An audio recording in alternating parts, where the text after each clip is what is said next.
ఈసారి చూస్తే 2019 నుంచి నేను ఇక్కడ మంగళగిరిలో పోటీ చేశాను. 5,300 ఓట్ల మెజారిటీతో ఓడిపోవడం జరిగింది. మొదటి రోజు బాధ కలిగింది, కానీ రెండో రోజు నుంచి నాకు కసి పెరిగింది. ఓడిపోయిన దగ్గరనే కష్టపడాలి, ప్రజల మనసు తిరిగి గెలుచుకోవాలి, ప్రజల కోసం అహర్నిశలు సేవ చేయాలి లక్ష్యంతో నేను పనిచేస్తాం జరిగింది. 2019 నుంచి 24 వరకు సొంత నిధులు ఖర్చు పెట్టి దాదాపు 26 సంక్షేమ అభివృద్ధి కార్యక్రమాలు మంగళగిరి ప్రజల కోసం నేను చేస్తాం జరిగింది. ఒక పక్కన వాళ్ళ ఆరోగ్యం కానివ్వండి, దాని ఆరోగ్యం కోసం ఎన్టీఆర్ సంజీవిని పేరుతో తాడిపల్లిలో క్లినిక్, మంగళగిరిలో క్లినిక్, దుగ్గిరాలకి ఒక మొబైల్ క్లినిక్ కూడా నేను ఏర్పాటు చేస్తాం. దాంట్లో ఉచితంగా మందులు ఇప్పుడు కూడా అందజేస్తున్నాం. ఊర్లో ఎవరైనా పెళ్లి జరిగితే వాళ్ళకి బట్టలు పెట్టే బాధ్యత మేము తీసుకున్నాం. ఇంతేకాకుండా గత ప్రభుత్వం తాగునీరు కనీసం వాటర్ ట్యాంకర్ ఇచ్చే పరిస్థితి లేకుండా పోయింది. వాటర్ ట్యాంకర్లు పెట్టి ఉచితంగా నీరు కూడా అందిస్తాం జరిగింది. వర్షాకాలం వస్తే కొన్ని ఏరియాల్లో గత ప్రభుత్వం కొంచెం డస్ట్ వేసేదానికి లేదంటే గ్రావెల్ పోసేదానికి కూడా ఇబ్బంది పడితే అది కూడా చేస్తాం జరిగింది. కోవిడ్ వచ్చినప్పుడు ఆక్సిజన్ అందజేస్తాం, టెలిమెడిసిన్ కానివ్వండి, ఇదంతా చేసుకుంటా వచ్చాం. ఇట్లా 26 సంక్షేమ అభివృద్ధి కార్యక్రమాలు చేస్తాం జరిగింది. అన్నట్టు స్పోర్ట్స్ పెద్ద ఎత్తున మంగళగిరి ప్రీమియర్ లీగ్ తో చేస్తాం జరిగింది. 3 రౌండ్లు చేశాం.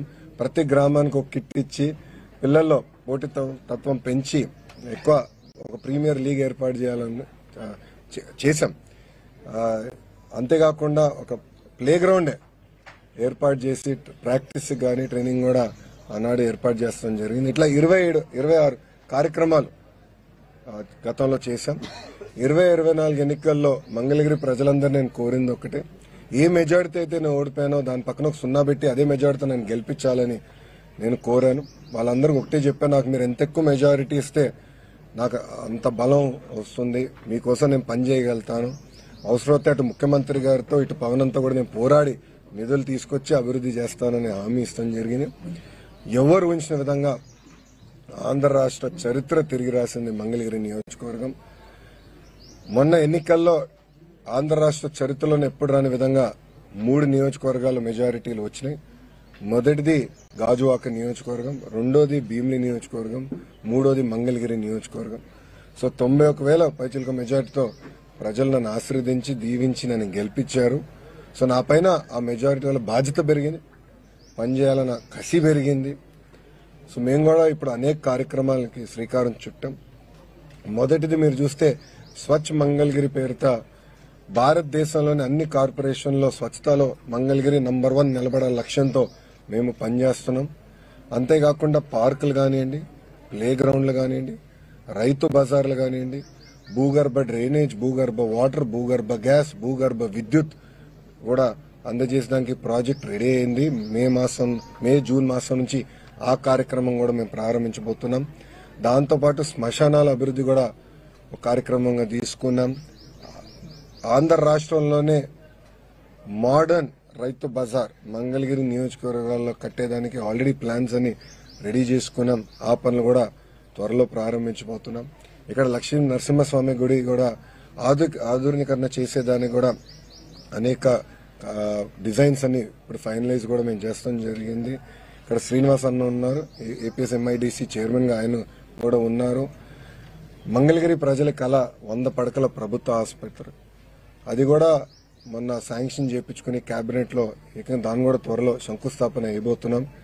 కేవలం ఒక ప్రభుత్వ హాస్పిటల్ గా మేము అది భావించట్లేదు, ఒక మోడర్న్ హాస్పిటల్ గా. ఏదైతే ఇతర దేశాల్లో ఒక బాంబేలోనో లేదంటే ఒక హైదరాబాద్ లో ఎట్లయితే మోడర్న్ హాస్పిటల్ చూస్తామో, జోనింగ్ ఎట్లా జరుగుతుందో అది మైండ్ లో పెట్టుకుని ఆ లేఅవుట్ల పైన దాదాపు ఒక 5-6 సార్లు మేము కూర్చుని ఒక్కొక్కటి రివ్యూ చేసుకుని కూడా చేస్తాం జరిగింది. సో ఇట్లా సుమారుగా ఒక 50 కార్యక్రమాలు అంటే అభివృద్ధి కార్యక్రమాలు ఎన్డీఏ ప్రభుత్వం ఇక్కడ మంగళగిరి నియోజకవర్గం కోసం ప్రత్యేకంగా చేస్తాం జరుగుతుంది. ఇది కేవలం ప్రభుత్వ నిధులపైనే కాదు, సిఎస్ఆర్ నిధులు అవచ్చు, లేదంటే లోకల్గా ఉన్న దాతలతో కావచ్చు, వాళ్ళందరితో చర్చించి మాట్లాడిన తర్వాతనే మేము నిర్ణయం తీసుకుంటున్నాం. మంగళగిరి అంటే చేనేత, చేనేత అంటే మంగళగిరి. కానీ ఒక వాస్తవం మనం అందరం ఆడుకోవాలి, ఏంటంటే మగ్గాలు తగ్గిపోయినాయి, దానికి చెక్ పెట్టాలి. మగ్గాలు పెంచాలంటే ట్రైనింగ్ కావాలి, డిజైనింగ్ జరగాలి, లేటెస్ట్ టెక్నాలజీకి వెళ్ళాలి అనే లక్ష్యంతో మన చేనేత సోదరులకి ఇక్కడ ఒక common facility centre, designing, printing, intricate work చేసేదాన్ని కూడా దానికి కూడా వాళ్ళ భూమి అవసరం ఉంటే అది ఎండోమెంట్ భూమి అయితే వాళ్ళని రిక్వెస్ట్ చేసి లీజుకి తీసుకుని కేంద్ర ప్రభుత్వ సహకారంతో అది ఏర్పాటు చేస్తున్నాం. ఇక్కడ మాకు స్వర్ణకారులు కూడా ఎక్కువ శాతం మంది ఉన్నారు. వాళ్ళ కోసం ప్రత్యేకంగా జెమ్స్ అండ్ జ్యువెలరీ పార్క్ కోసం డిజైన్ చేస్తున్నాం. అంటే డిజైనింగ్ కానివ్వండి, మ్యానుఫ్యాక్చరింగ్, రీటైలింగ్, ఈ మూడు ఒక 75 ఎకరాలు ఇంటిగ్రేటెడ్ పార్క్ కింద చేయాలనే లక్ష్యంతో అక్కడ ఎక్కువ శాతం స్థానికులకు అవకాశం కల్పించాలనే లక్ష్యంతో ఎన్డీఏ ప్రభుత్వం పనిచేస్తుందని మంగళగిరి ప్రజలందరికీ తెలుపుకుంటూ, నా పైన మీరందరూ ఒక పవిత్రమైన బాధ్యత పెట్టారు. ఆ బాధ్యతతో నేను పనిచేస్తున్నాను. ఎన్నికలప్పుడు ఒక పక్కన బాబు సూపర్ 6 కానివ్వండి, దాంతోపాటు లోకల్గా నేను వ్యక్తిగతంగా ఇచ్చిన హామీలు కూడా నిలబెట్టుకునే ప్రక్రియలో ఉన్నాను. పనులు చేసుకుంటా వెళ్తున్నాం.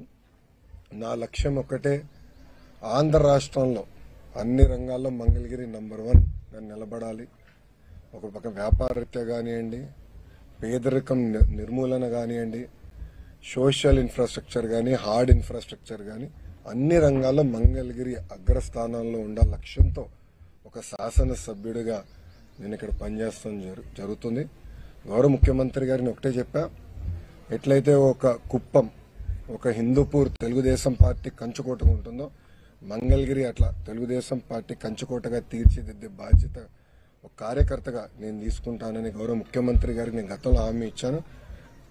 ఆ దిశగా అహర్నిశలు నేను కష్టపడి మంగళగిరి ప్రజలు కలుసుకున్నా, వాళ్ళకున్న సమస్యలు పరిష్కరిస్తున్నా. ముందు ఇంకా ఎక్కువ పనులు కూడా చేస్తాం. ఇక్కడ మీరందరూ కూడా ఒకటి ఆలోచించాలి. దశాబ్దాలుగా పట్టాలు కావాలి మాకని ప్రజల కోరిక. కూటమి ప్రభుత్వం వచ్చిన మొదటి 10 నెలల్లో మేము ఇచ్చిన హామీ నిలబెట్టుకున్నాం. అది మాకున్న చిత్తశుద్ధి. రాష్ట్రం మంగళగిరి కోసం మొదలైన ప్రక్రియ ఈరోజు ఆంధ్ర రాష్ట్రంలో ఉన్న అందరికీ మనకు వచ్చే విధంగా అయింది. సుమారుగా మొదటి విడతలో 8,000 మంది అప్లై చేస్తే దాంట్లో 4,200 మంది ఒక మంగళగిరి నియోజకవర్గంలో అప్లై చేశారు. రేపటి నుంచి సుమారుగా 6 రోజుల పాటు ప్రతి కుటుంబాన్ని నేను కలుస్తున్నా. ఏదైతే నేను హామీ ఇచ్చానో బట్టలు పెట్టి పసుపు కుంకాలతో నేను పట్టా ఇస్తాను, హామీ నిలబెట్టుకునే ప్రక్రియ రేపటి నుంచి ప్రారంభమవుతుంది. అది చూసి ఆంధ్ర రాష్ట్రంలో ఉన్న 164 తెలుగుదేశం, జనసేన, భారతీయ జనతా పార్టీ శాసనసభ్యులపైన ఒత్తిడి పెరుగుతుందని భావిస్తున్నా. తప్పనిసరి అక్కడ కూడా మా పట్టాలు, మా ఇంటి పట్టాలు ఇవ్వాలని ప్రజలు ముందరికి వచ్చి అడుగుతారని నేను భావిస్తున్నా. దానివల్ల కూడా అక్కడ కూడా ప్రెషర్ పెరిగి పట్టాలు ఇచ్చడానికి అద్భుతమైన అవకాశం ఉంటుందని నేను అనుకున్నా. మీరందరూ ఒకసారి ఆలోచిస్తే ఇప్పుడు ఈ రోజు ఇచ్చిన పట్టా ప్రభుత్వ విలువ 9 లక్షల రూపాయలు. 9 లక్షల రూపాయలు ప్రభుత్వ విలువ. ఇంకా మార్కెట్ విలువ ఎంతో మీరే అంచనా కట్టచ్చు.